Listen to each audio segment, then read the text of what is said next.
ميثاقه ويقطعون ما أمر الله به أن يوصل ويفسدون في الأرض أولئك هم الخاسرون كيف تكفرون بالله وكنتم أمواتا فأحياكم ثم يميتكم ثم يحييكم ثم إليه ترجعون هو الذي خلق لكم ما في الأرض جميعا ثم استوى إلى السماء فسواهن 7 سماوات وهو بكل شيء عليم صدق اللہ العظیم۔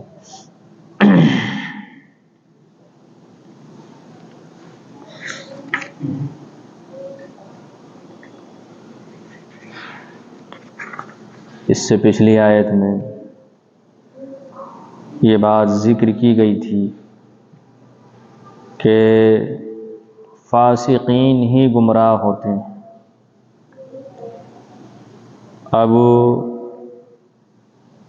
ان آیتوں میں فاسق کی علامتیں ذکر کی جا رہی ہیں۔ فسق کے معنی خروج کے ہوتے ہیں۔ فاسق اللہ کی اطاعت سے نکل جانے والا، اور جو انتہا کر جائے، کھلم کھلا اللہ کے حکم کی نافرمانی کرنے لگے، پھر وہ فجور کہلاتا ہے، اور کھلم کھلا گناہ کا کرنے والا فاجر کہلاتا ہے۔ فسق کا لفظ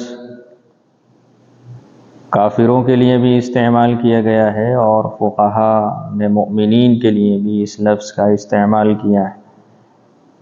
جو گناہگار ایمان والے ہوتے ہیں وہ فاسق کہلاتے ہیں۔ تو اس آیت میں فرمایا الذین ینقضون عہد اللہ من بعد میثاقہ، وہ جو اللہ سے کیے ہوئے عہد کو پختہ کرنے کے بعد بھی توڑ دیتے ہیں۔ فاسق وہ لوگ ہیں جو اللہ سے کیے ہوئے عہد کو توڑ دیتے ہیں۔ اب اس عہد سے کون سا عہد مراد ہے؟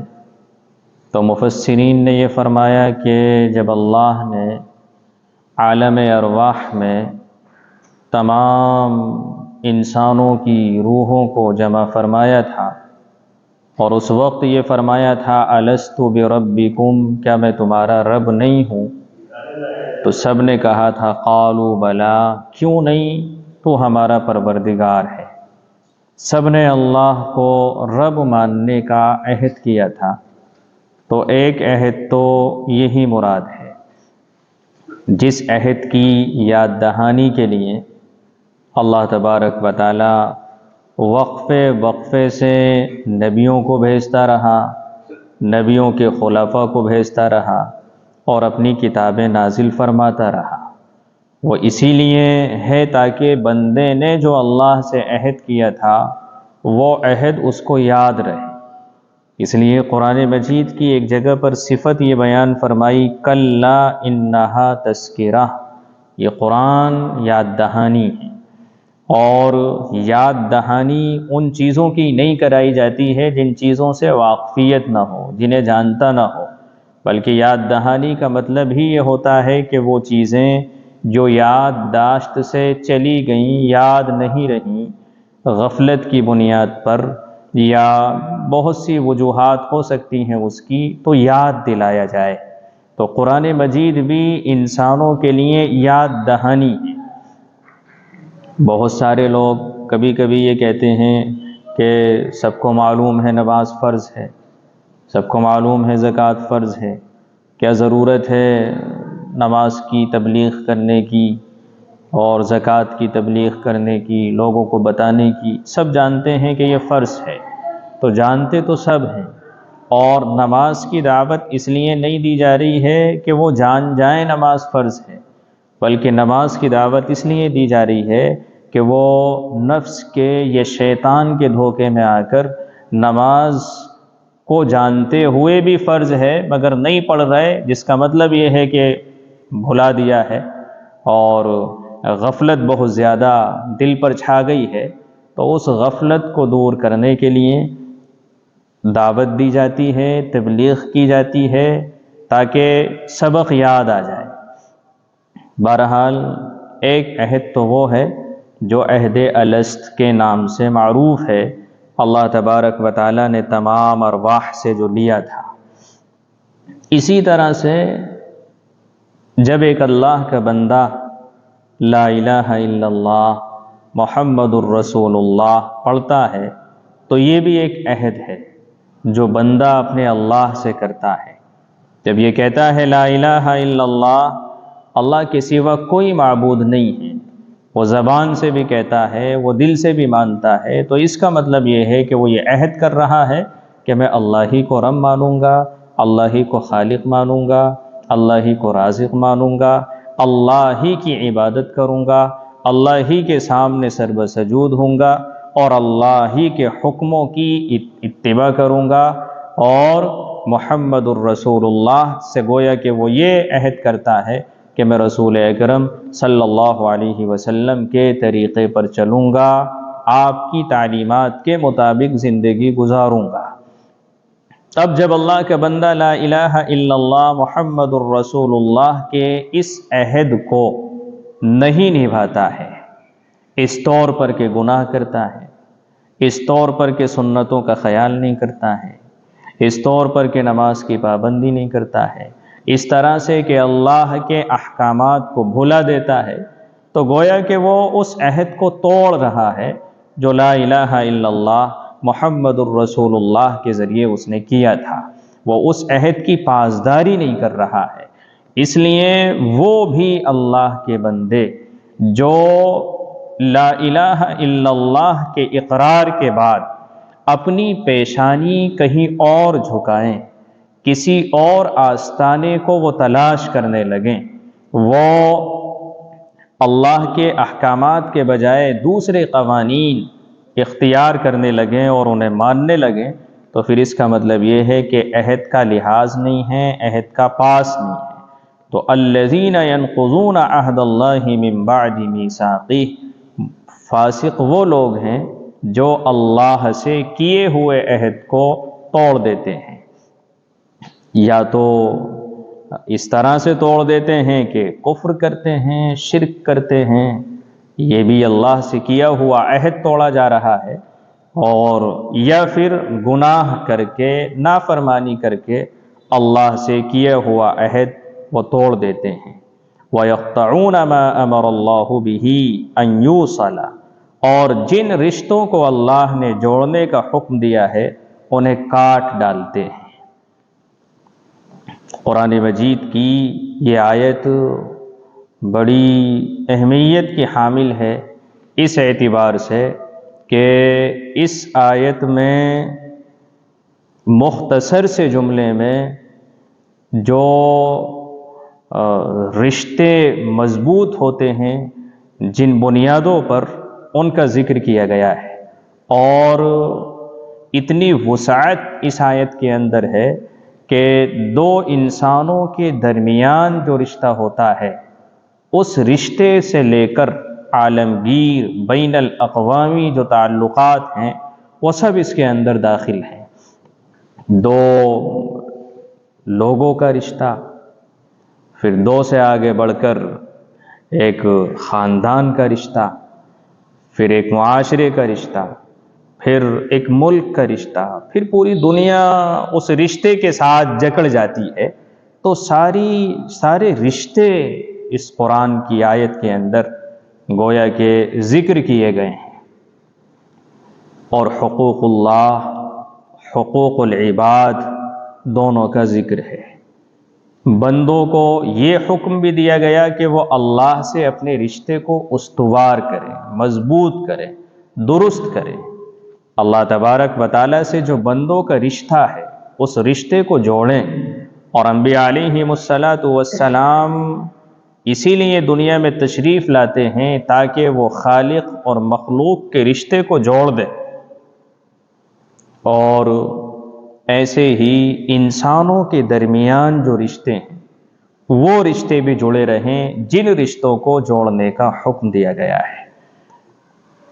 حقوق العباد اور حقوق اللہ، اسی کی ادائیگی کی جو حدود مقرر فرمائی گئی ہیں اسی کو دین و مذہب کہا جاتا ہے۔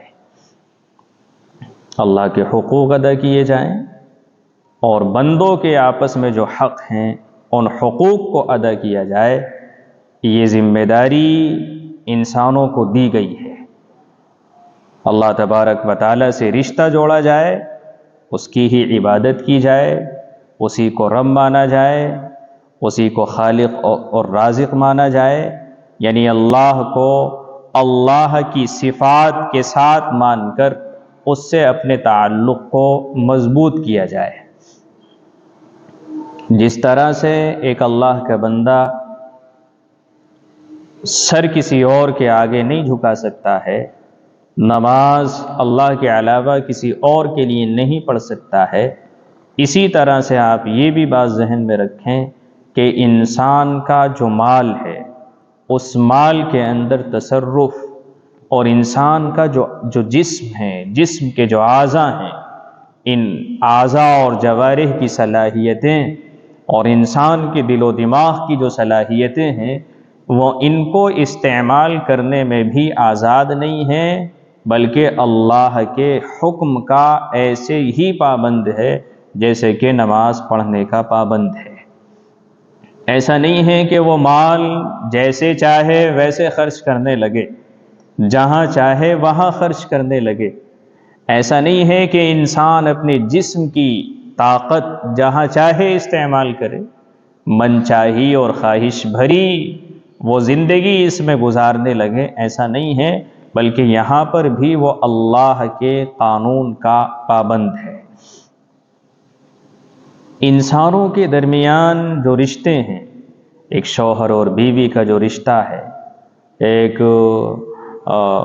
اولاد اور والدین کا جو رشتہ ہے، پھر اسی گھر سے ایک پڑوس بنتا ہے اور پڑوس سے ایک محلہ بنتا ہے اور پھر بات آگے بڑھتے بڑھتے چلی جاتی ہے، تو یہ تمام رشتے جب ان رشتوں کا خیال کیا جائے گا تو ایک توازن، ایک اعتدال سماج میں قائم ہوگا اور اس کے ذریعے محبتیں ہوں گی، اس کے ذریعے اصلاح ہوگی، اس کے ذریعے لوگ آپس میں جڑیں گے، تعلقات مضبوط ہوں گے، آپس میں پیار ہوگا، آپس میں محبتیں ہوں گی۔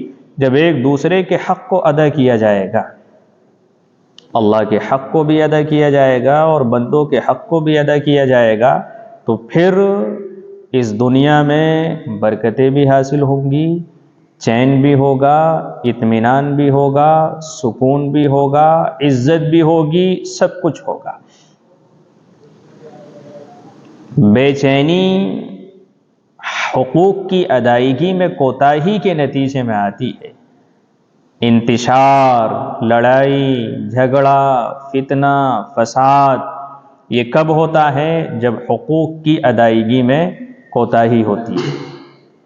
اس لیے اس روئے زمین پر سب سے بڑا فساد شرک ہے، اللہ کے علاوہ کسی اور کی عبادت۔ رشتہ ہے اللہ کے اور بندے کے درمیان کہ بندہ خدا کی عبادت کرے۔ اب جب یہ بندہ خدا کو چھوڑ کر کسی اور کی عبادت کر رہا ہے، وہ عبادت کی شکل کسی طرح کی بھی ہو اور کسی کی بھی ہو، تو گویا کہ وہ اللہ کے حق میں کوتاہی کر رہا ہے، وہ اللہ کے حق کو ادا نہیں کر رہا ہے، اور حقوق کی ادائیگی نہ کرنا یہ فساد ہے۔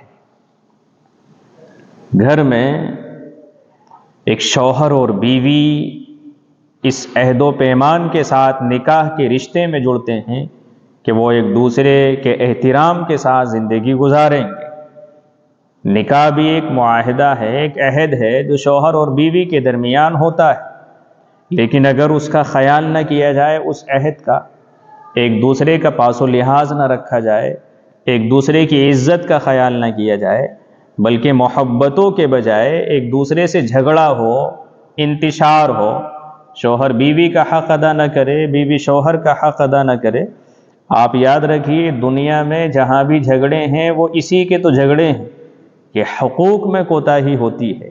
ہر ایک کو یہ شکایت ہے کہ یہ ہمارا حق ادا نہیں کر رہا، ہر ایک کو یہ شکایت ہے کہ یہ میرے حق کو ادا نہیں کر رہا۔ اور یہ بھی عجیب و غریب مسئلہ ہے دنیا کا، ہر انسان اپنا حق لینا چاہتا ہے، ہر انسان اپنا حق لینا چاہتا ہے، حق دینا نہیں چاہتا ہے۔ دنیا میں کیسے صلاح ہو، دنیا میں کیسے اصلاح ہو، دنیا میں ایک دوسرے سے کیسے شکایتیں کم ہوں، اس کا سب سے بہترین حل اور سب سے بہترین طریقہ یہ ہے کہ انسان اپنی ذات سے دوسروں کا حق ادا کرنے والا بنے، اپنے حق کا مطالبہ نہ کرے۔ جب ہر انسان سامنے والے کے حق کو ادا کرے گا تو ہر انسان اگر کرے گا تو پوری دنیا میں حقوق کی ادائیگی ہوگی۔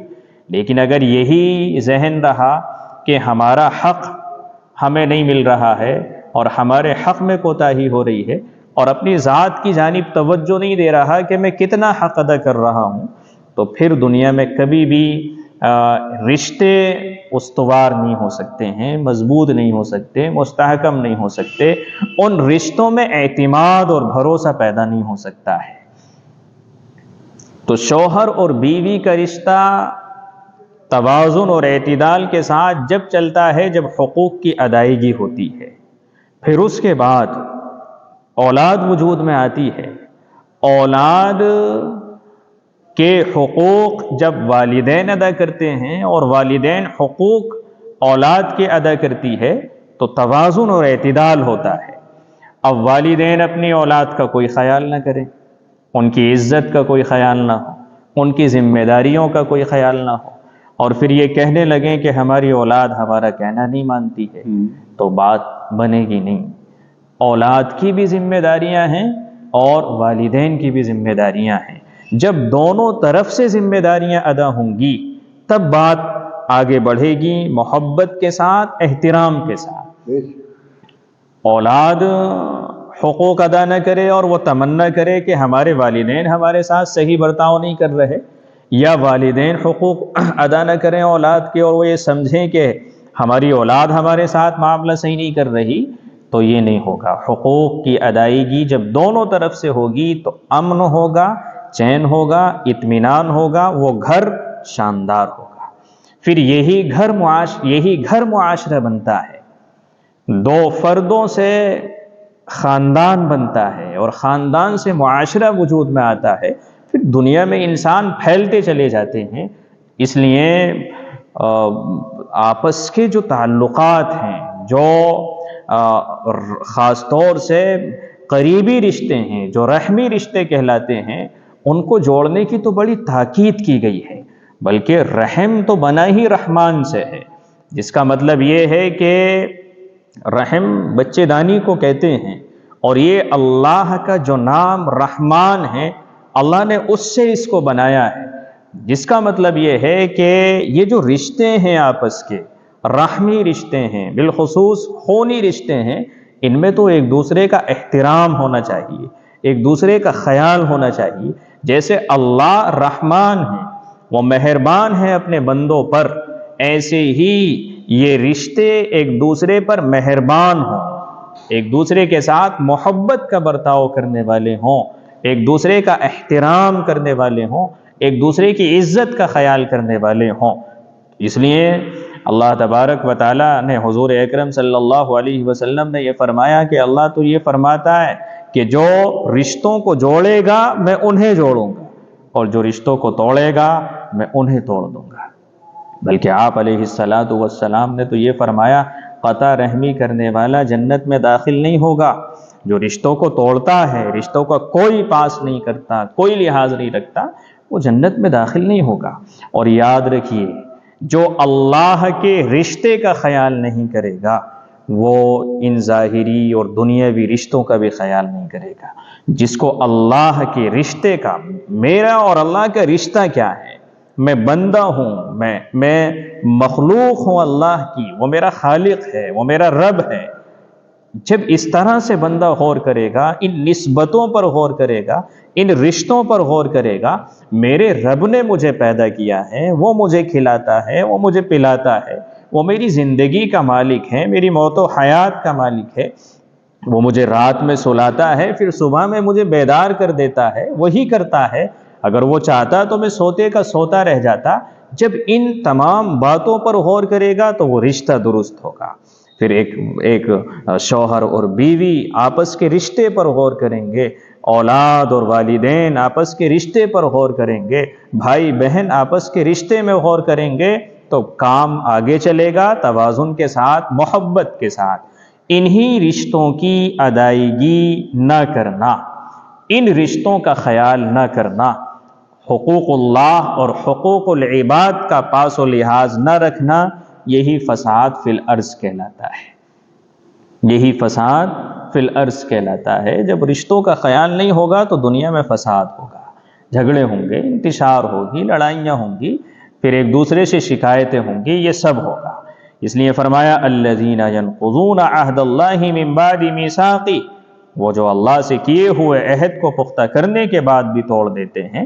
ایک عہد تو اللہ کا ہے بندے اور اللہ کے درمیان، اور ایک عہد پھر انسانوں کا ہوتا ہے، انسان سے عہد کرتا ہے، تجارت کے ذریعے بھی کرتا ہے، منڈیوں میں کرتا ہے، بازاروں میں کرتا ہے، نکاح بھی ایک عہد ہے، ایک معاہدہ ہے۔ مختلف معاہدات کے ساتھ یہ دنیا جڑی ہوئی ہے، بلکہ اب تو ملک سے جڑا ہوا ہے، شہری سے جڑا ہوا ہے۔ تو آپس میں جو عہد ہیں، ان عہدوں کا خیال، اس کا حکم دیا گیا وَيَقْطَعُونَ مَا أَمَرَ اللَّهُ بِهِ أَن يُوصَلَ وَيُفْسِدُونَ فِي الْأَرْضِ، اور جن رشتوں کو اللہ نے جوڑنے کا حکم دیا انہیں کاٹ ڈالتے ہیں۔ اللہ کے بجائے رشتہ کس سے جوڑتے ہیں؟ جھوٹے معبودوں سے، جھوٹے خداؤں سے۔ وَيُفْسِدُونَ فِي الْأَرْضِ، اور زمین میں فساد مچاتے ہیں۔ أُولَئِكَ هُمُ الْخَاسِرُونَ، ایسے ہی لوگ بڑا نقصان اٹھانے والے ہیں، دنیا میں بھی اور آخرت میں بھی۔ دنیا میں بھی یہ خسارے میں ہیں، اور آخرت میں بھی ایسے لوگ خسارے میں رہیں گے، نقصان میں رہیں گے۔ کیف تکفرون باللہ وکنتم امواتا فاحیاکم، تم اللہ کے ساتھ کفر کا طرز عمل آخر کیسے اختیار کر لیتے ہو؟ تعجب ہے، تنبیہ ہے، تم کیسے اللہ کا انکار کرتے ہو؟ اللہ کا انکار کیسے تم آخرت کا انکار کرتے ہو؟ اور آخرت کا انکار بھی اللہ کا انکار ہے، کیونکہ آخرت کا انکار اللہ کی صفت عدل کا انکار ہے۔ تو تعجب سے یہ بات کہی جا رہی، حالانکہ تم مردہ تھے، تمہارا وجود نہیں تھا، تمہیں اس نے زندگی عطا فرمائی۔ سب سے بڑی نعمت تو انسان کی اس طرح سے زندگی ہے کہ زندگی کے بعد ہی وہ نعمتوں سے فائدہ اٹھاتا ہے دوسری۔ ثم یمیتکم ثم یحییکم ثم الیہ ترجعون، حالانکہ تم بے جان تھے، اسی نے تمہیں زندگی بخشی، پھر وہی تمہیں موت دے گا، پھر وہی تم کو دوبارہ زندہ کرے گا، اور پھر تم اسی کے پاس لوٹ کر جاؤ گے۔ یہ تو وہ نعمتیں ہیں جو ہر ایک کو ملی ہیں، زندگی کی نعمت ہر ایک کے پاس، اور پھر موت ہے، اور موت کے بعد زندگی ہے، پھر اللہ کے دربار میں کھڑا ہونا ہے۔ پھر اور آگے ان نعمتوں کا ذکر ہے جو انسان کے ارد گرد ہیں، زمین ہے، آسمان ہے۔ هو الذی خلق لکم ما فی الارض جمیعا، اور پھر وہی ہے جس نے زمین میں جو کچھ ہے تمہارے لیے پیدا کیا ہے، تمہارے لیے پیدا کیا ہے۔ زمین میں جو کچھ ہے وہ تمہارے لیے ہے، زمین کو تمہارا خادم بنایا گیا ہے، اللہ نے تم کو مخدوم بنایا ہے، مگر تمہاری بے وقوفی کا حال یہ ہے کہ تم خادم بن گئے ہو۔ تم کبھی زمین کو پوجتے ہو، کبھی کیڑوں مکوڑوں کو پوجتے ہو، کبھی آسمان کو پوجتے ہو، کبھی ستاروں کی پوجا شروع کر دیتے ہو، کبھی آگ کی پوجا کرنے لگتے ہو، تم مختلف قسم کی مخلوق پرستی میں مبتلا ہو۔ ثم استوى الى السماء فسواهن 7 سماوات، پھر وہ آسمان کی طرف متوجہ ہوا، چنانچہ ان کو 7 آسمانوں کی شکل میں ٹھیک ٹھیک بنا دیا۔ وَهُوَ بِكُلِّ شَيْءٍ عَلِيمٌ، اور وہ ہر چیز کا پورا علم رکھنے والا ہے۔ اللہ سمجھ کی توفیق دے۔